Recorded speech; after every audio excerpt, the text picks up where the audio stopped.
Hi guys, I'm back with a quick video regarding a subscription box that I purchased from Coco Decals or Designs. It used to be Coco Decals, but this is Coco Designs, changed the name. And so guys, this is the monthly box for November. I got a little extra, which was $27. It comes with 3 levels: basic, a little extra, and give it to me. The levels were different for the month of October as well. Same levels, but she switched it up. And so we're going to get into this box. And of course, if you don't know by now, Coco Designs is a water decal company. So she sells water slide decals for your nails. And so this box came with the buffer, 2 plastic cuticle sticks, a dip powder.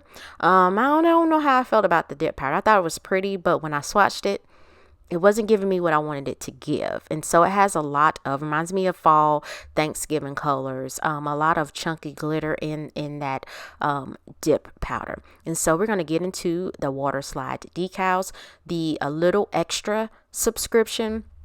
And again, she has it every month. You don't sign up for it. You just purchase it for the month, and you don't know what you get till you receive the package. And so it came with the stripe decals. It came with the leaf decals in green and beige. And this is the first set. Really pretty. I did like the black with the butterflies, orange and white or pale yellow. These are vintage decals, and of course I sped the video up. And so these were really pretty pastel pumpkins. These fall like wreaths. They had faces in them. They had faces, and I was like, ew, look at there. And so I got this particular decals. I got them twice, and I think that was by mistake. And so here I was like, oh, they're the same.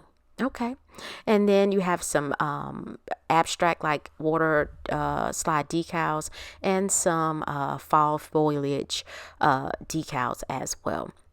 And so this is just some other decals I had in a box. And so for October, these were really pretty because I did purchase the basic for October, but didn't get a chance but to use only one. And so I did a video with that one, but it messed up. And then we have the little gnomes. I did do a decal with a video with the gnomes using CN designer dips. We had some witches hats with sunflowers on there, and then these were purple floral. I can't wait to use those. They were pretty. I thought these were gorgeous right here. I didn't get a chance to use those. I had a mini plan, but time ran out, and so those were in the October box. And so I just keep them in a box. It's just easier that way. So thanks for watching.